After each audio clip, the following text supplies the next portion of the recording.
பகவத்கீதையில் 2வது சாப்டரில் 57வது ஸ்லோகம்.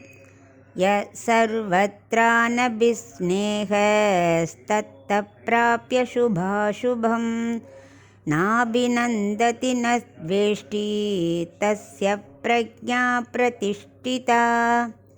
இப்போ இதுக்குள்ளே அர்த்தத்தை பார்க்கலாம். அந்த ஞான யோகத்தை 4 நிலைகள் சொன்னார் இல்லையா. ஃபஸ்ட்டு எதமான சக்ஞா பார்த்தாச்சு. இப்போ எதிரேக சக்ஞா. முதல்ல எதமான சக்ஞானா என்ன? இந்திரியங்களை கட்டுப்படுத்த முயற்சிக்கணும்னு சொன்னார்.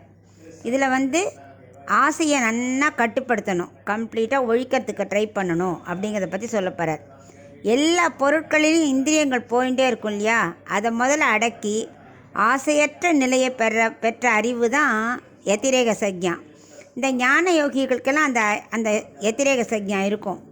அதாவது சுபம் இன்பம் எது கிடைச்சாலும் சரி, எதுக்காக சந்தோஷப்படுறதில்ல. அசுபம் துக்கம் வந்ததுக்காக வருத்தப்படுறதும் இல்லை. உலகத்தில் ரெண்டுமே மாறி மாறி வந்துட்டே தான் இருக்கும்னு அவளுக்கு நன்னா தெரியும். இப்போ விளையாட்டில் வெற்றி தோல்வி வருது சகஜம்னு நம்ம எல்லோரும் நினச்சிடுறோம், அதை மட்டும் நம்ம எடுத்துடுறோம். அதே மாதிரி வாழ்க்கையிலும் என்ன, இன்பத்துமாக வந்துட்டே தான் இருக்கும் அப்படிங்கிற எண்ணம் வேணும். இதுக்காக உடனே மனசு ஒடிஞ்சு போகிறதோ இல்லை ஓவராக சந்தோஷப்படுறதோ கூடாது அப்படின்னு அவர் உபதேசம் பண்ணுறார். இந்திரியங்களை அடக்கி மனதையும் கட்டுப்படுத்த முடியுமான்னு உடனே அர்ஜுனனுக்கு சந்தேகம். அது எப்படி முடியும் அப்படின்னு கேட்குறான்.